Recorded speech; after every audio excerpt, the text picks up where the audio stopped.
ወርልድ ክላይሜት ዞን ኤንድ ሪጅንስ። ዛሬ የምንመለከተው በዓለም ላይ ስለሚገኙ ክላይሜት ዞን እና ሪጅኖች ነው። በመጀመሪያ ዋቲስ ክላይሜት ዞን የሚለውን ኮንሰፕት ስንመለከት ቪዲዮውን ስላቋረጥኩባችሁ በጣም ይቅርታ፣ ግን ይህን ቻናል እስካሁን ድረስ ሰብስክራይብ አላደርጋችሁ፣ ሰብስክራይብ አድርጉ። ይህን ቪዲዮንም እስካሁን ላይክ አላደርጋችሁትም፣ ስለዚህ ላይክ አድርጉ አድርጉ እንጂ። እሺ ስላደረጋችሁ እናመሰግናለን። ቀጥታ ወደ ቪዲዮ እንመለስ። ክላይሜት ዞንስ አር ኤሪያስ ዊዝ ዲስቲንክት ክላይሜትስ ነው which occurs in the east-west direction around the earth and they can be classified using different climatic parameter ነው። ይህም ምን ማለት ነው እንግዲህ ክላይሜት ዞን የምንለው just ኤሪያ ነው፣ ቦታ ነው። ነገር ግን ምን አይነት ኤሪያ ነው ስንል ዲስቲንክት ነው፣ ቤዝዶ በአየር ጸባዩ ማለት ነው። በአየር ጸባዩ አማካኝነት የተለየ የቦታ ምን ይባላል? ይህ ክላይሜት ዞን ይባላል። እነዚህ ክላይሜት ዞኖችን ደግሞ የሚገኙት ከምስራቅ ወደ ምዕራብ ባለው የምድር አቀማመጥ ነው። ነገር ግን ከሰሜን ወደ ደቡብ ምንም አይነት የክላይሜቲክ ዞን አናገኝም ማለት ነው። ምንጊዜም ክላይሜቲክ ዞን ግን የምናገኘው ከየት ወዴት ነው? ከምስራቅ ወደ ምዕራብ ነው ማለት ነው። ጀነራሊ ክላይሜት ዞንስ አር ቤልት ሼፕድ ኤንድ ሰርኩላር አራውንድ ዘ ፖል ነው። ስለዚህ ክላይሜት ዞን ሁለት አይነት ቅርጽ አላቸው። የመጀመሪያው ቤልት ሼፕድ የሚባሉ ናቸው። ሁለተኛው ደግሞ ሰርኩላር ሼፕ የምንላቸው ናቸው። ቤልት ሼፕድ የምንላቸው የቀለበት አይነት ቅርጽ የያዙ ሲሆኑ ከምስራቅ ወደ ምዕራብ የሚከበቡ የክላይሜት ዞን አይነቶች ሲሆኑ፣ ሰርኩላር የምንላቸው ደግሞ በምድር ጫፍ ላይ ወይም ደግሞ ፖል ላይ ያለውን የከርቭ አይነት ቅርጽ የሚይዙ ወይ ደግሞ የከርቭ አይነት አቀማመጥ የሚወክሉ ናቸው። በአጠቃላይ አራት አይነት ክላይሜቲክ ዞኖች ይኖሩናል። ሶስቱ ቤልት ሼፕድን ሲወክሉ አንደኛው ብቻ ከርቭን ሼፕ ይወክላል ማለት ነው። የትኛው ቤልት ሼፕ ነው የትኛው ከርቭ ሼፕ ነው የሚለውን ደግሞ ታይፕስ ኦፍ ግሎባል ዞን ላይ አብረን እንመለከታቸዋለን። the solar radiation reach the ground on the different part of the earth at different angle ነው። ሶላር ራዲዬሽን የምንለው ወይም ደግሞ የፀሐይ ጨረር ወደ እርዝ ወይም ደግሞ ወደ ምድር በሚወጣበት ሰዓት በእኩል መጠን ለምድር አይደርስም። ማለትም ለምሳሌ on the equator the sunlight reaches the ground almost perpendicularly but at the other hand the pole the angle of the sun is solar the pole the angle of the sun is lower or even under the horizon during the polar night ነው። እንግዲህ ይሄ ምን ማለት ነው? የፀሐይ ብርሃን ፐርፐንዲኩላሪ ነው። ኢኩዌተር ላይ በሚሆንበት ሰዓት ላይ ፐርፐንዲኩላሪ ነው ወይም ደግሞ በቀጥታ በሚባል ደረጃ የሚታገኘው። በተቃራኒው ደግሞ ፖል ላይ ወይም የምድር ጫፍ ደግሞ የሚያገኘው የፀሐይ መጠን በጣም አነስተኛ ሆኖ እናገኘዋለን። ይልቁንም አንዳንድ ጊዜ ጭራሽ የፀሐይ ብርሃን የማያገኝበት ወይም ደግሞ ሶላር ራዲዬሽን ሳያገኝ የሚቆይበትም ጊዜያቶች ይኖራሉ። ፖላር ላይ ወይም ደግሞ የምድር ጠርዝ ላይ ጫፍ ላይ የሚገኙ ቦታዎች ማለት ነው። ይህም የተፈጠረው በሶላር ራዲዬሽን ወይም በጨረር ይሄ የፀሐይ ጨረር በእኩል አንግል እርዝን ስለማታገኛት ነው። ስለዚህ አሁን ይሄኛው እንዴት ነው ብለን ስንመለከት ይህንን ስንልም ከ0 ዲግሪ እስከ 90 ዲግሪ ድረስ የእርዝን አንግሎች ብንከፋፍላቸው 0 ዲግሪ ማለት ከፍተኛ የፀሐይ መጠን የሚገኝበት ቦታ ሲሆን 90 ዲግሪ ማለት ደግሞ በጣም ዝቅተኛ የፀሐይ መጠን የሚገኝበት። ስለዚህ 0 ዲግሪ የሚባለው የምድር ወገብ ወይም ደግሞ የምድር ኢኩዌቶር ሲሆን 90 ዲግሪ ደግሞ የፖላር ላይ ወይም ደግሞ የምድር ጠርዝ ነው ማለት ነው። ስለዚህ የምድር ወገብ ላይ ከፍተኛ የሆነ የፀሐይ ብርሃን ወይም ደግሞ የፀሐይ ጨረር ሶላር ራዲዬሽን የምናገኝ ሲሆን ፖላር ላይ ወይም ደግሞ የምድር ጠርዝ ላይ ደግሞ 90 ዲግሪ የሚቦናበት ሲሆን እሱ ደግሞ በጣም ዝቅተኛ የሆነ የፀሐይ ጨረር የሚገኝበት ይልቁንም ሁላ የማይጨራሽ ነው የለም የሚባልበት ደረጃ ላይ ማንኛውም ጊዜ ይደረሳል ማለት ነው። ስለዚህ እርዝ የተለያዩ አንግሎች አሏት የሶላር ራዲዬሽን የምታገኝበት። በዛ አማካኝነት ሶላር ክላይሜት ዞንን እንከፋፍለዋለን ማለት ነው። there are 4 ሜጀር ግሎባል ክላይሜት ዞኖች አሉ። በአጠቃላይ 4 ሜጀር የሆኑ ግሎባል ክላይሜቶች አሉ። የመጀመሪያው ትሮፒካል ዞን ሲሆን፣ ሁለተኛው ሰብትሮፒክ ዞን፣ ሶስተኛው ቴምፐር ዞን፣ አራተኛው ደግሞ ኩል ዞን ደግሞ ፖላር ዞን የምንለው ናቸው። ስለዚህ ያንኑ ዲቴል በምንመለከትበት ሰዓት ላይ በመጀመሪያ 4 ሜጀር ግሎባል ክላይሜቶች አሉ ስንል እነዚህ አራቱን ጠቀስን። እነዚህ አራቱን ስንጠቅስ ይህ ማለት አራቱ ብቻ ያሉት ማለት ሲሆን እያንዳንዱ አንድ በተጨማሪ ያላቸው ማለት ነው። ማለትም አሁን ለምሳሌ እያንዳንዱ የምናወራው ከኢኩዌተር ተነስተን ወይ ወደ ኖርዝ ነው ወይ ወደ ሳውዝ ነው። ስለዚህ አሁን ትሮፒካል ዞን ስንት ነው ያለው? 2 ትሮፒክ ዞን ያለው፣ 2 ሰብ ትሮፒክ ዞን ያለው፣ 2 ቴምፐር ዞን ያለው፣ 2 ፖላር ዞን ያለው ማለት ነው። ግን ያው ሁለት አለን እንጂ በኖርዝ እና በሳውዝ ተለያዩ እንጂ በአቅጣጫ እያንዳንዳቸው የሚያሳዩት የክላይሜቲክ ዞናቸው ባህሪያቸው አንድ አይነት ነው፣ ካራክተሪስቲካቸው ማለት ነው። ስለዚህ በእያንዳንዱን ስንመለከት ትሮፒክ ዞን አለ፣ ሰብትሮፒክ ዞን አለ፣ ቴምፐር ዞን አለ፣ ኮልድ ዞን አለ በኖርዝም በሳውዝም ማለት ነው። ሶ የመጀመሪያው ትሮፒካል ዞን ነው። ይህ ትሮፒካል ዞን የምንለው ከ0 ዲግሪ በመነሳት እስከ 23.1/2 ወይም ደግሞ እስከ 23.5 ድረስ የሚሄድ ነው። ይህ ትሮፒካል ዞን አጠቃላይ በእርዝ ላይ ወይም ደግሞ ሜጀር ላይኖች የምንላቸው ላቲቲዩድ ከኢስት ወደ ዌስት የሚዘረጉ 5 መስመሮች አሉ። ኢኩዌተር፣ ትሮፒክ ኦፍ ካንሰር፣ ትሮፒክ ኦፍ ካፕሪኮርን፣ አርክቲክ ሰርክል እና አንታርክቲክ ሰርክል የሚባሉ እነዚህ 5 ከኢስት ወደ ዌስት የሚዘረጉ ላይኖች አሉ። ቀደም ስናወራ የተለያዩ ክላይሜቲክ ዞኖች ከየት ወዴት ነው ይዘረጋሉ ያልነው? ከኢስት ወደ ዌስት ነው ይዘረጋሉ ያለው። ስለዚህ አሁን ትሮፒካል ዞን ስንል ይሄ ትሮፒካል ዞን በኖርዝ በኩል ትሮፒክ ኦፍ ካንሰር ውስጥ የሚካተት ሲሆን በሳውዝ በኩል ደግሞ ትሮፒክ ኦፍ ካፕሪኮርን ውስጥ የሚካተት ነው። ይህም ደግሞ ለምንድን የሆነው ስንል ትሮፒካል ዞን የምንለው ከ0 ዲግሪ እስከ 23.5 ወይም ደግሞ እስከ 23.1/2 ድረስ ስለሚያካልል ማለት ነው። ይሄ ትሮፒክ ኦፍ ካንሰር እና ትሮፒክ ኦፍ ካፕሪኮርን ደግሞ በኖርዝ በኩል ካንሰር ከ0 እስከ 23.5 ላይ የሚገኘው ትሮፒካል ዞን ሲሆን ትሮፒክ ኦፍ ካንሰር ደግሞ ከኢስት ወደ ዌስት 23.5 ዲግሪ ላይ የሚሰመር መስመር ነው። በየት? በኖርዝ አቅጣጫ። በሳውዝ አቅጣጫ ደግሞ ትሮፒክ ኦፍ ካፕሪኮርን 23.5 ዲግሪ ላይ የሚሰመር መስመር ነው። ስለዚህ በሁለቱ መካከል ላይ የሚገኘው ክላይሜቲክ ዞን ማን ነው ማለት ነው?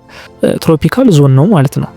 ይህም ሪጅን በአጠቃላይ ሁለቱንም ትሮፒክ የሚነካ ሪጅን ነው። ኢን ዘ ሪጅን ቢትዊን በኢኩዌቶር እና በትሮፒክ መካከል ላይ የሚገኝ ዞን ነው ወይም ደግሞ የአየር ጸባይ ነው ማለት ነው። the solar radiation reach the ground nearly vertical at noon time during almost the entire year ማለት ነው። ስለዚህ የፀሐይ ጨረር ወይም ደግሞ ሶላር ራዲዬሽን የምንለው ይህንን ትሮፒካል ዞን የሚባለው በደንብ ነው የሚያገኘው ወይም ደግሞ ከኢኩዌተር ላይ ያለ ቦታ ስለሆነ በደንብ ነው የፀሐይ ብርሃን የሚያገኘው። ኢቭን ምሳ ሰዓት ላይ ወይም ደግሞ ቀትር በሚባልበት ሰዓት ላይ ኑን ታይም የሚባልበት ይሄ ወይም እኩለ ቀን የሚባልበት ሰዓት ላይ የፀሐይ ወይም ደግሞ የፀሐይ ብርሃን ወይም ደግሞ ሶላር ራዲዬሽን ቨርቲካሊ ነው ትሮፒካል ዞን ላይ የሚያርፈው። አሁን ለምሳሌ ይሄንን ለማስረዳት ጥላና የፀሐይ ብርሃን ብዙ ጊዜ ይገናኛሉ። ቢኮዝ አሁን ለምሳሌ ጥላችን በግራ በኩል ከሆነ የፀሐይ ራዲዬሽን በቤት በኩል ያለው ማለት ነው። በጥላችን ተቃራኒ በቀኝ በኩል ነው የሚሆነው ማለት ነው። ወይ ደግሞ ጥላችን በግራ በቀኝ በኩል ከሆነ የፀሐይ ራዲዬሽን በቤት በኩል ያለው ማለት ነው። በግራችን በኩል ነው ወደ ቀኝ ሬር ያደርጋለው ማለት ነው። ስለዚህ ይህ ሶላር ራዲዬሽን የምንለው ኑን ታይም ላይ ቨርቲካሊ ወደ ትሮፒካል ዞን ላይ የሚያርፍ ከሆነ ምንም አይነት ጥላ አይኖርም ማለት ነው። ምክንያቱም የፀሐይ ብርሃን የሚሆነው ምን አለ አናታችን ላይ ነው የሚሆነው ማለት ነው። ዳይሬክትሊ ቨርቲካሊ ወደ መሬት ስለሚያርፍ ማለት ነው። ስለዚህ ሶላር ራዲዬሽን በትሮፒካል ዞኖች ላይ ምንድነው ቨርቲካሊ ነው፣ ምሳ ሰዓት ላይ ነው ኑን ታይም ላይ የሚያርፈው። thereby it is very warm in this region ነው። ስለዚህ በዚህ አማካኝነት በጣም የሙቀት ያለበት ሪጅን ነው። ምክንያቱም ፀሐይ ዳይሬክትሊ ትሮፒካል ዞን ላይ ስለምታርፍ ወይም ደግሞ ሶላር ሬዲዬሽኑ በከፍተኛ መጠን መሬቱ ላይ ስለሚያርፍ በጣም ዋርም የሆነ ሪጅን ነው ማለት ነው።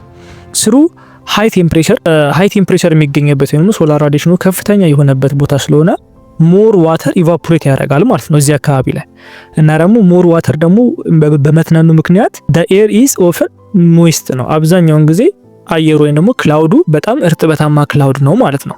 the result of frequent and dense cloud cover reduce the effect of solar radiation on the ground temperature ነው። በጣም ብዙ ጊዜ ሃይ ቴምፕሬቸር በመሆኑ ምክንያት ሞር ዋተር ደግሞ ኢቫፖሬት በማድረጉ ምክንያት ወደ ይሄ ከቨሩ ወይም ደግሞ ክላውዱ ደመናው ከፍተኛ የሆነ የእርጥበት መጠን መሸከም ይችላል። ስለዚህ ከፍተኛ የሆነ የእርጥበት መጠን ነው በሚሸከምበት ሰዓት ላይ ደግሞ እነዚህ ሶላር ራዲዬሽኖቹ ወደ ምድር በሚመጡበት ሰዓት ላይ እነሱ ራሳቸው ባውንስ አድርገው የመመለስ አቅም አላቸው። ስለዚህ ብዙ ጊዜ ከ6 ሰዓት በኋላ ፀሐይ ረገብ እያለ ይመጣል። ይህም ረገብ እያለ የሚመጣበት ምክንያት ደግሞ 6 ሰዓት ላይ ወይም ደግሞ ከ5 እስከ 7 ሰዓት እስከ 8 ሰዓት ባለው የታይም ኢንተርቫል ውስጥ ሃይ ቴምፕሬቸር ስለሚሆን ወይም ደግሞ ኖርማሊ ፀሐይ ቨርቲካል ሆና ሶላር ራዲዬሽኗን ስለምትሰጥ የዛን ሰዓት ላይ ሃይ የሆነ ቴምፕሬቸር ስለሚኖር ሞር ዋተር ኢቫፖሬት ያደርጋል። ስለዚህ ሞር ዋተር ኢቫፖሬት አደረገ ማለት በዛ ሰዓት ላይ አስ ሪዛልት ምን ይፈጠራል? ክላውዶች ዴንስ ይሆናሉ ወይም ደግሞ ሞር ዋተር በውስጣቸው ይኖራሉ። ደመናዎች ሞር ዋተር በውስጣቸው ስለሚኖር ኢዝሊ ሶላር ራዲዬሽን ወደ መሬት በሚመጣበት ሰዓት ላይ ባውንስ አድርገው አየር ላይ ይመልሳሉ። ስለዚህ ኢፌክቱ የዚህ ሰዓት ላይ ምን ይፈጠራል? ቀለል ያለ የአየር ጸባይ ይኖራል ትሮፒካል ዞን ላይ ማለት ነው። ዴይ እና ናይቱ ሌንግዙን ስንመለከት ደግሞ ዴይ ኤንድ ናይት አር ኢች ቬሪ ክሎዝ ቱ 12 አወር ነው። ኦል ይር ራውንድ ነው። በሁለቱም እኩል የሆነ የታይም ኢንተርቫል ያለው ቀኑም ምሽቱም። ጠዋት በነጋበት ማታ ይመሻል ማለት ነው። ለምሳሌ ሲንጋፖርን ብንመለከት ሲንጋፖር በኢኩዌተር አቅራቢያ የምትገኝ ሀገር ነች። ይህም ደግሞ ፀሐይ የሚወጣባት ወይም ደግሞ ሰንራይዝ የሚፈጠርባት ጠዋት 1 ሰዓት ላይ ሲሆን በዛች በማታ 1 ሰዓት ላይ ደግሞ ተመልሶ ምን ይፈጠራል? ፀሐይ ምን ታረጋለች? ሴት ዳውን ታረጋለች ማለት ነው። ሜቢ የ10 ሚኒት ቫሪዬሽን ቢኖራቸው ነው በጠዋትና በማታው ልዩነት የሚፈጠረው እንጂ በሲንጋፖር ላይ በኢኩዌተር አካባቢ የምትገኝ ሀገር ስለሆነች ቀንና ማቷ ኦልሞስት እኩል በሚባልበት ደረጃ ነው ማለት ነው። ሁለተኛ ደግሞ ሰብትሮፒክ ዞን የምንለው ነው። ይህ ሰብትሮፒክ ዞን የምንለው ከ23.5 ዲግሪ እስከ 40 ዲግሪ መካከል ላይ የሚገኝ ክላይሜት ዞን ሲሆን ሰብትሮፒክ ሪሲቭ ዘ ሃይስት ራዲዬሽን ኢን ዘ ሰመር በበጋ ወቅት ላይ በጣም ሃይስት የሆነ የፀሐይ መጠንን ያገኛል ወይም ደግሞ የፀሐይ ራዲዬሽንን ያገኛል። ሲንስ ዘ ሰን አንግል አት ኑን ኢዝ ኦልሞስት ቨርቲካል ቱ ዘ እርዝ ነው። ልክ ትሮፒካል ዞን ላይ ቅድም እንዳወራ ነው ወደ ቀትር ሰዓት ላይ ወይ ደግሞ ወደ 6 ሰዓት አካባቢ ላይ የፀሐይ ራዲዬሽን ወይ ደግሞ ሶላር ራዲዬሽን ቀጥታ ቨርቲካል የሚሆንበት ወይ ደግሞ ከሰዎች አናት በላይ የምትሆንበት ታይም ነው የሚሆነው። በዚህ ሰዓት ላይ ጥላ አናይም ብለ እያለን ነበር ቅድም። ነገር ግን በሰብትሮፒክ ዞን ላይ ልክ እንደዛኛው ልክ እንደ ትሮፒክ ዞን በተመሳሳይ ኦልሞስት በሚባልበት ደረጃ ፀሐይ ኑን ወይም ደግሞ የቀትር ሰዓት ላይ ቨርቲካል ትሆናለች። በዚህ ሰዓት ላይ ደግሞ ሃይ ፐርሰንት የሆነ የሶላር ራዲዬሽን ምድር ላይ ያርፋል። በሰብትሮፒክ እና በትሮፒክ ላይ ያለው ትልቁ የልዩነት ምንድነው? ትሮፒክ ላይ ሃይ አማውንት ኦፍ ዋተር አለ። ልክ ቅድም ሙቀት ነው በጣም ሃይ የሆነ ቴምፕሬቸር አለ ስንል እንደነበረው ሙሉ ሁሉ እዛ ላይ ሃይ የሆነ አማውንት ኦፍ ዋተር አለ። ሰብትሮፒክ ዞን ላይ ግን ሃይ አማውንት ኦፍ ዋተር የለም። በዚህ ምክንያት በሃይ አማውንት ኦፍ ቴምፕሬቸር በሚመጣበት ሰዓት ላይ በሰብትሮፒክ ዞን ላይ ክላውድ ካቨሬጇ ሪላቲቭሊ ቲን ነው የሚሆነው፣ በጣም ቀጭን ነው። ቢኮዝ ሃይ ቴምፕሬቸር በሚኖርበት ሰዓት ላይ ዋተር ኢቫፖሬሽን ይከሰታል። ነገር ግን በዛ አካባቢ ዋተር ኢቫፖሬሽን ከሌለ ምንድነው የክላውድ መጠኑ በጣም ቀጭን ነው የሚሆነው ማለት ነው። ቅድም የክላውድ መጠኑ በጣም ቀጭንና ወፍራም መሆኑ ልዩነቱን ስንመለከት ትሮፒክ ዞን ላይ ውሃ ተኖ ክላውድ ውስጥ በሚገባበት ሰዓት ላይ ክላውድ ከቨሬጁ ሃይ በሚሆንበት ሰዓት ላይ ከፀሐይ የሚመጣው ሶላር ራዲዬሽን ባውንስ አድርጎ ሶላር ራዲዬሽኑ መመለስ ይችላል፣ ልክ እንደ ኦዞን ማለት ነው። ነገር ግን ሰብትሮፒክ ዞን ላይ በሚኖርበት ሰዓት ላይ ሃይ ቴምፕሬቸርን ሆኖ ነገር ግን ምንም አይነት የኢቫፖሬት የሚያደርግ ውሃ ከሌለ የሚተን ውሃ ከሌለ ክላውዶቹ ደግሞ ቲን ከሆኑ ራዲዬሽኑን ባውንስ አድርገው መመለስ አይችሉም። ስለዚህ ቀጥታ ወደ ሜት ያልፋል፣ ወደ መሬት ያልፋል ማለት ነው። በዚህ ምክንያት ሃይ የሆነ ራዲዬሽን መሬት ላይ እንዲከሰት ያደርጋል ማለት ነው። ዲስ ሪጅን ሪሲቭ ለስ ሞይስቸር ነው። ቅድም እንዳለው አነስተኛ የሆነ ሞይስቸር አለው which increase the effect of radiation። ምክንያቱም እዛ ጋር ያሉት ክላውዶች በጣም ቲን ስለሆኑ ሶላር ራዲዬሽንን መመለስ ስለማይችሉ አንጥረው መመለስ ስለማይችሉ በጣም ከፍተኛ የሆነ የራዲዬሽን ኢፌክት ይታይበታል ማለት ነው። therefore most of the desert in the world are situated in this zone ነው። በዚህ ዞን ላይ አብዛኛው በአለማችን ላይ የሚገኙ ዴዘርት ቦታዎች የሚገኙት የት ላይ ነው ማለት ነው? በሰብትሮፒክ ዞን ክላይሜት ዞን ላይ ነው ማለት ነው። ይሄ ሁሉ የሚከሰተው በየት ነው? በበጋ ወቅት ላይ ነው። በዊንተር ላይ ስንመለከት ደግሞ the radiation in this region ዲክሪዝ ሲግኒፊካንትሊ ነው። በክረምት ወይም ደግሞ ዝናባማ በሚባልበት ጊዜ ላይ የራዲዬሽን መጠኑ ይቀንሳል። ነገር ግን ኢት ካን ቢ ቴምፖራሪ ነው፣ በጣም አነስተኛ ወይም ደግሞ ለአጭር ጊዜ ጊዜያዊ ለሆነ ነገር ነው። ጊዜያዊ ለሆነ ጊዜ ቅዝቃዜና እርጥበት ሊያገኝ ይችላል ያ ቦታ። ግን ሞስት ኦፍ ዘ ታይም ሃይ የሆነ የራዲዬሽን ኢፌክት ነው የሚታይበት ማለት ነው። ዴይና ናይቱን ሌንግዙን ስንመለከት ደግሞ በሰመርና በዊንተር የቀንና የማታ ልዩነታቸው የተለያየ ነው። ለምሳሌ በሰመር ጊዜ ዴይስ ካን ቢ አፕ ቱ 40 ሃወርስ ሎንግ ነው፣ እስከ 14 ሰዓት የመርዘም አቅም ይኖራቸዋል በበጋ ወቅቶች ላይ ማለት ነው። ስለዚህ ቀኑ ከምሽቱ በጣም ረዥም ይሆናል ማለት ነው። ኦልሞስት በ4 ሰዓት ይበልጠዋል ቀኑ ከምሽቱ ማለት ነው። ስለዚህ ኦልሞስት ቀኑ 14 ሰዓት ከሆነ ምሽቱ 10 ሰዓት ብቻ ነው የሚሆነው። ይሄ የሚሆነው በበጋ ወቅት ላይ ነው። በዊንተር ወቅት ላይ ሲሆን ደግሞ ዴይ ካን ቢ ኦልሞስት ሾርት አስ 10 ሃወርስ ሎንግ ነው፣ እስከ 10 ሰዓት ያክል ቀን ሊሆን ይችላል ከዛ በኋላ ማታው ደግሞ እስከ 14 ሰዓት ይሆናል ማለት። ስለዚህ የሰመር ተቃራኒ የሆነና ቀኑ ደግሞ ከምሽቱ ያንሳል ማለት ነው። ይሄም የሆነበት ምክንያት ዲስ ላቲቲዩድ ኤክስፔሪንስ ዲስቲንክት ሲዝን ነው። በሲዝኖች አማካኝነት የተከፋፈለ ሲሆን the sun is high in the sky in the summer ልክ ሰመር በሚሆንበት ወይም ደግሞ በጋ በሚሆንበት ወቅት ፀሐዩ በጣም ከፍ ይላል ከስካዩ ወይም ደግሞ ከሰማይ በጣም ከፍ ይላል።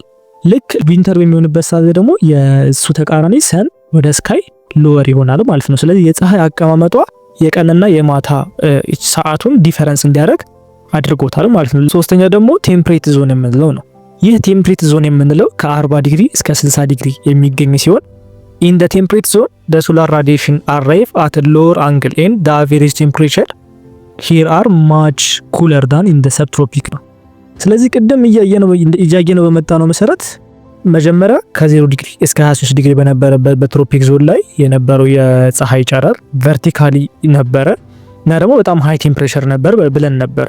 ልክ ሰብትሮፒክ ሲሆን ደግሞ ከትሮፒካል አንፃር ሃይ ቴምፕሬቸር ነገር ግን ሰብትሮፒክ ይበልጥ ሃይ ራዲዬሽን ከፀሐይ ራዲዬሽን ያገኛል የተባለው ደግሞ ቲነር የሆነ ክላውድ ከቨሬጅ ስላለው ነው። ከዛ በኋላ ወደ ቴምፕሬት ዞን ስንመጣ ደግሞ ቴምፕሬት ዞን ደግሞ ከ40 እስከ 60 ዲግሪ ነው። በጣም ከዜሮ እየራቀ መጣ። ከዜሮ በጣም ሲርቅ ደግሞ ምን ተፈጠረ? ሎወር አንግል ነው። ስለዚህ ሎወር አንግል ስለሆነ የሶላር ራዲዬሽን አረቭ የሚያደርገው በሎወር አንግል መሰረት ስለሆነ ያለው የቴምፕሬቸር መጠን አቬሬጅ ነው ማለትም ማች ኩለር ነው። ያን ያህል አይሞቅም ያን ያህል አይበርድም የሚባልበት አይነት ክላይሜት ዞን ነው ማለት ነው። ሲዝንስ ኤንድ ዴይ ሌንግዝ ዲፈረንት ሲግኒፊካንትሊ ኢን ዘ ኮርስ ኦፍ ዘ ይር ነው። ይለያያል። የቀኑና የማታው ያለው የዴይና ናይቱ ሌንግዙ ይለያያል በአመት ውስጥ እንኳን። ለምሳሌ በሰመር ሲሆን ዴይስ አር ሎንግ ናቸው፣ በጣም ረጅም ናቸው። ሬንጂንግ ፍሮም አባውት 16 hours at 40 ዲግሪ ኖርዝ ነው። አሁን ለምሳሌ ከ40 እስከ 60 ዲግሪ መካከል ያለው ቴምፕሬት ዞን ነው ብለናል። ስለዚህ 40 ዲግሪ ላይ የሚገኙ ሀገራቶች ላይ 16 ሰዓቱ ምንድነው? ቀን ነው። የቀረችው 8 ሰዓት ምንድነች? ማታ ነች ማለት ነው። ስለዚህ 16 ሰዓት ቀን ነው፣ የቀረችው ደግሞ 8 ሰዓት ደግሞ ማታ ነች ማለት ነው። ይሄ ደግሞ በ40 ዲግሪ ኖርዝ ላይ ወይም ደግሞ ሳውዝ ላይ የሚገኝ ነው። ከፍ እያለ ሲመጣ ደግሞ አሁን ቅድም እንዳልነው ከ40 እስከ 60 ብለናል። 40 ዲግሪ ላይ ያሉት 16 ሰዓት የቀን ብርሃን ሲያገኙ፣ ነገር ግን 60 ዲግሪ ላይ ያሉት ደግሞ ምን ያክል ያገኛሉ? ጭራሽ 18 ሰዓት ያገኛሉ ማለት። ስለዚህ የቀን የሚያገኙት የሶላር ራዲዬሽናቸው ይበልጥ ይጨምራል። ይሄ የሚሆነው በጋ ላይ ነው። በጋ ላይ ወደ 40 ዲግሪ ላይ የሚቀርቡ የሀገራት 16 ሰዓት የቀን ብርሃን ሲያገኙ፣ ወደ 60 ዲግሪ የሚጠጉት ደግሞ 18 ሰዓት የቀን ብርሃን ያገኛሉ ማለት ነው። ዊንተርን ስንመለከት ደግሞ ዴዩ ሾርት ይሆናል፣ ሌሊቱ ደግሞ ይረዝማል ማለት ነው። ሬንጁን ስንመለከት ደግሞ ወደ 40 ዲግሪ ኖርዝ የሚጠጉት 9 ሰዓት ብርሃን ሲያገኙ፣ የቀረውን ደግሞ ሌሊት ነው፣ ጨለማ ነው። ሌሎች ደግሞ ወደ 60 ዲግሪ የሚጠጉት ሀገራቶች ደግሞ 6 ሰዓት ብቻ ነው ቀን የሚኖራቸው። ከዛ ውጭ ያለው በሙሉ ጨለማ ነው ማለት ነው። ለምሳሌ ከዩናይትድ ኪንግደም ከነዚህ ሀገራቶች ወይም ደግሞ ቴምፕሬት ዞን ከሚያጋጥማት ሀገራት ውስጥ መካከል አንዷ ስትሆን ወይ ደግሞ ቴምፕሬት ዞን ክላይሜት ዞን ላይ ያለች ሀገር ሲሆን እንደዚህ አይነት የሆነ የክላይሜት ቼንጅ ያጋጥማታል ማለት ነው። The climate is characterized by less frequent extreme, more regular distribution of the precipitation over the year and longer vegetation period ነው ያላቸው። ይሄም ማለት ነው በጣም ሞዴሬት የሆነ ቴምፕሬቸር ነው ያላችሁ። ኖርማሊ ቴምፕሬት የምንለው ቃሉ ራሱ ሊትራሊ ትርጉሙ ምንድነው? ሞዴሬት ማለት ነው። ስለዚህ ሞዴሬት የሆነ ነገር ነው፣ የሆነ ክላይሜት ዞን ነው ያላቸው። ፍሪኩዌንት ከሆነ ኤክስትሪም አለ። ለምሳሌ የፀሐይ ራዲዬሽኑም ቢሆን ሞዴሬት ነው። ስለዚህ ሃይ የሆነ ሙቀት የላቸውም። ሁለተኛ ነገር ደግሞ ፕሪሲፒቴሽኑም በጣም ዲስትሪቢዩት ነው፣ ሬጉላር በሲዝናቸው መሰረት ዝናባቸው በአግባቡ ይዘንብላቸዋል ማለት ነው። በተጨማሪ ደግሞ ፕሪሲፒቴሽናቸው ሬጉላር ስለሆነ የቬጂቴሽን ፔሪዳቸው ምንድነው? ሎንገር ነው፣ ረጅም የሆነ የቬጂቴሽን ፔሪድ አላቸው ማለት ነው። አራተኛና የመጨረሻው ኮልድ ዞን ወይም ደግሞ ፖላር ዞን የምንለው ክላይሜት ዞን ሲሆን ይሄም ደግሞ ፍሮም 60 ዲግሪ እስከ 90 ዲግሪ የሚገኝ ነው። the polar area between 60 degree latitude and the polar receive less heat through the solar radiation since there is very low angle of the sun ከ60 ዲግሪ ላቲቲዩድ በኋላ ያለው የመሬት ክፍል ወይም ደግሞ ከዛ በኋላ ያለው ክላይሜት ዞን የሚያገኘው ወይም ሪሲቭ የሚያደርገው ሶላር ራዲዬሽኑ በጣም አነስተኛ ነው። ስለዚህ በጣም አነስተኛ ከመሆኑ የተነሳ it is very low angle of the sun ነው። ይሄም አነስተኛ የሆነበት ምክንያት ደግሞ ምንድነው? የሰኑ ራዲዬሽን ወይም ደግሞ የፀሐይ ብርሃን የምትለቅበት አንግል በጣም አነስተኛ ስለሆነ ነው። because of these changes of the earth axis angle to the sun the day length varies most in this zone። በዚህኛው ይሄ የሰን አንግሉ በጣም ሎ ከመሆኑ የተነሳ የቀንና የማታ ሌንግዙ ልዩነት ብዙም ቫሪ አያደርግም። ይህም ቫሪ አያደርግም ማለት ምን ማለት እንደሆነ ዲቴል እንመልከተው። ዴይና ናይቱ ሌንግዙ ስንመለከት ሁለት አይነት የሲዝን ወቅት አላቸው። አንደኛው ሰመር፣ ሁለተኛ ደግሞ ዊንተር የሚባል ሁለት ወቅት አላቸው። ሰመር የሚባለው 6 ወር ሲሆን ዊንተር የሚባለው ደግሞ ሌላ 6 ወር ነው። በድምሩ 12 ወር 1 አመት ሞላ ማለት ነው። ሰመር የሚባለው ወይንም በጋ የሚባለው 6 መንዝ ላይ ምንም አይነት የጨለማ ወይም ደግሞ ፀሐይ ምንም አይነት ከሆራይዘን በታች አትሆንም ወይም ከአድማስ በታች አትሆንም። 24 ሰዓት ምን ያገኛሉ? ፀሐይን ማየት ይችላሉ ወይም ቪዚብል ማድረግ ይችላሉ 24 ሰዓት። ይሄም ደግሞ ልክ ወደ 60 ዲግሪ ወይ ደግሞ ወደ ቴምፐር ዞን በሚጠጉበት ሰዓት ላይ ይሄኛው 24 ሰዓት ፀሐይ የሚያዩበት የነበረው ወደ ስንት ያንሳል? ወደ 19 ሰዓት ያንሳል። ስለዚህ ኦልሞስት ከዛ በኋላ 5 ሰዓት የፀሐይ ጨለማ የሚሆንበት ታይም ይኖራል እንጂ ሙሉ ታይሙን ወይ ደግሞ ሙሉ ጊዜው ፀሐይ ነው የሚሆነው በበጋ ወቅት ላይ ማለት ነው። ዊንተር ሲሆን ደግሞ at the poles the sun does not rise from up to 6 months። ይሄ ደግሞ የበጋው ተቃራኒ ማለት ነው። በክረምት ላይ ለ6 ወር ያህል ምንም 24 ሰዓት ምንም አይነት የፀሐይ ብርሃን አያዩ። ልክ ቅድም እንዳልነው ወደ 60 ዲግሪ በሚጠጋው በበጋ ወቅት ላይ ወደ 60 ዲግሪ ወይ ላቲቲዩድ ላይ የሚጠጉበት ሰዓት ላይ 19 ሰዓት ብርሃን ይሆናል፣ የቀረውን 5 ሰዓት ደግሞ ጨለማ ይሆናል እንዳልነው። ክረምት ላይ ደግሞ ወደ 60 ዲግሪ ላቲቲዩድ በሚጠጉበት ሰዓት ላይ ለ6 ሰዓት ምን ይሆናል? ብርሃን ይሆናል፣ ሰንላይት ይኖራል ለ6 ሰዓት። ከዛ ውጭ ያለውን 18 ሰዓት ደግሞ ምን ይሆናል ማለት ነው? ጨለማ ይሆናል ማለት ነው። ስለዚህ ኮልድ ዞን ላይ የሚፈጠረው ወይ በጣም ሙሉን ጨለማ ይሆናል ወይ ደግሞ ሙሉን ብርሃን ይሆናል ማለት ነው። for instance in the summer polar days occur, vegetation is only possible during a few months per year, it is often sparse ነው። ላይክ ኢኮሎጂ ላይ እንደተመለከት ነው አብዛኛውን በዚህኛው በፖላር ወይ ነው በኮልድ ዞን ላይ የሚገኙ የቬጂቴብል አይነቶች ምንድናቸው? ልክ እንደ ሞሰስ ወይ ደግሞ ይሄ ፈርስት ሰክሴሽን የሚባሉት የኢኮሎጂ ፓርት ላይ የምንመለከተው ፈርስት ሰክሴሽን የሚባሉት ቬጂቴሽኖች ብቻ ናቸው፣ ልክ እንደ ሞሰስ ያሉ ማለት ነው። ይሄም ደግሞ የሆነው ምክንያት ምንድነው? አፈሩን ለማግኘት በጣም ከፍተኛ የሆነ ርቀት ስላለው ወይም ደግሞ አፈሩን ቢሆን በበረዶ የተሸፈነ ስለሆነ ቬጂቴሽኖች ወይ ደግሞ ቬጂቴሽን በቀላሉ እንዲያድግ አያደርግም። ኦልሞስት ፖሲብል የማይሆንበት ምክንያት ሰፊ ነው። ነገር ግን እንደዚህ አይነት የሆነ ሀርሽም ቦታ ተቋቁሞ መኖር የሚችሉ ልክ እንደ ሞሰስ ወይም ደግሞ ፈርስት ሰክሴሽን የሚባሉት በኢኮሎጂ ላይ ፈርስት ሰክሴሽን የሚባሉት እንደዚህ አይነት ቦታዎችን ተቋቁመው የሚቆዩ ቬጂቴሽኖች ሊያድጉ ይችላሉ። ግን እነሱ ቢያድጉ ስፐርስ ናቸው፣ በጣም ተራርቀው ነው የሚገናኙት እንጂ ኖርማሊ ቴምፐር ዞን ላይ ወይም ደግሞ ትሮፒክ ዞን ላይ በቀላሉ አናገኛቸውም ማለት ነው ቬጂቴሽኖችን። the conditions in this region makes life very challenging ነው። በዚህ ቦታ ለሚኖሩ ሰዎች ወይም ደግሞ ኮንዲሽኑ ላይፍን በጣም very ቻሌንጅ ያደርገዋል ነው እንጂ በዚህ ቦታ ላይ ምንም አይነት ፍጥረት አይኖርም ማለት አይደለም። the characteristics of climate zone changes with great altitude difference within a small area ነው። ስለዚህ የክላይሜት ዞን ዋናው ካራክተሪስቲኩ ምንድነው? አልቲቲዩድ ላይ የተመሰረተ ዲፈረንስ ቢኖርም ስሞል ኤሪያዎች ላይ ዲፈረንስ ያመጣል። አልቲቲዩድ ከፍታዎች ቀደም እንዳልነው ኦሽን እና ማውንቴኖች የክላይሜት ዞንን ካራክተሪስቲክ ዲስተርብ ወይ ነው ኢንተረፕት እንደሚያደርጉት ማለት ልክ እንደ ማውንቴን ኤሪያዎች ሲንስ ቴምፕሬቸር ዲክሪዝ በሚያደርጉበት ሰዓት ላይ ራፒድሊ ዊዝ አልቲቲዩድ ነው። ለምሳሌ አንድ በጣም ሞቃታማ ቢሆን አንድ ቦታ በጣም ሞቃታማ ቦታ ካለ በዛ ሞቃታማ ቦታ ላይ አንድ ተራራ ካለ ከላንድስኬፑ ወይ ደግሞ እዛ ካለው ላንድስኬፕ ተራራው ሞር ከፍ ይላል። አንድ ነገር ደግሞ ከመሬት ወለል ተነስቶ በደንብ ከፍ እያለ በሄደ ቁጥር ወደ ቅስቃሴ ይገባል ማለት ነው። ስለዚህ ክላይሜት ዞንን አንድ ኢንተራፕት ከሚያደርጉ ነገሮች አንዱ ማለት ነው ማውንቴን ነው ማለት ነው። ኦሽን ደግሞ ቅድም እንዳልነው በምድር ላይ ሁለት አይነት ቦታዎች አሉ፣ ገላጣ መሬትና ውሃ አለ ብለናል፣ ወይ ደግሞ ውሃ አካላት የምንላቸው። ስለዚህ የሶላር ራዲዬሽን ወደ ምድር በሚመጣበት ሰዓት ላይ ከሁለቱ ቀድሞ የሚግለው ገላጣ መሬት ነው። ውሃው ግን ቶሎ አይግልም። ስለዚህ ውሃው ላይ ያለ አየር ስቲል ቀዝቃዛ ነው ማለት ነው። ኤር ፍሎ በሚኖርበት ሰዓት ላይ ደግሞ የሞቃታማ ቦታ ወይም ደግሞ ይሄ ቀድሞ በፀሐይ ተመቶ የሞቀው ቦታ አየሩ ሞቃታማ ስለሆነ ኤር ፍሎ ኤር ወይም ደግሞ አየር በሚንሸራሸርበት ቦታ ሰዓት ላይ ከኦሽኑ የነበረው አየር ወደ ገላጣ መሬቱ ከገላጣ መሬቱ ደግሞ ወደ ኦሽኑ በሚቀያየሩበት ሰዓት ላይ ሞዴሬት የሆነ ክላይሜት ዞን ይፈጥራሉ ማለት ነው። ነገር ግን ይሄ ኢንተራፕት ተደርጎ ነው እንጂ ኖርማሊ ያ ቦታ ምንድነው ሞቃታማ ቦታ የምንላቸው ቦታዎች ናቸው ማለት ነው። ስለዚህ ክላይሜት ዞንን ካራክተሪስቲኩን ቼንጅ ከሚያደርጉት ወይም ደግሞ ኢንተራፕት ከሚያደርጉት ነገሮች አንዱ ማውንቴን እና ኦሽን ናቸው ማለት ነው። ስለዚህ ተመልካቾቻችን በዚህኛው ቶፒክ ላይ አንድ ጥያቄ ለእናንተ አለኝ። ይህም ጥያቄ ምንድነው?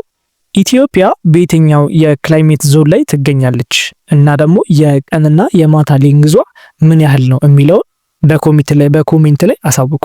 እናመሰግናለን። ኢትዮ ኮንሰፕት ሴንተር የእናንተው ምርጥ ቻናል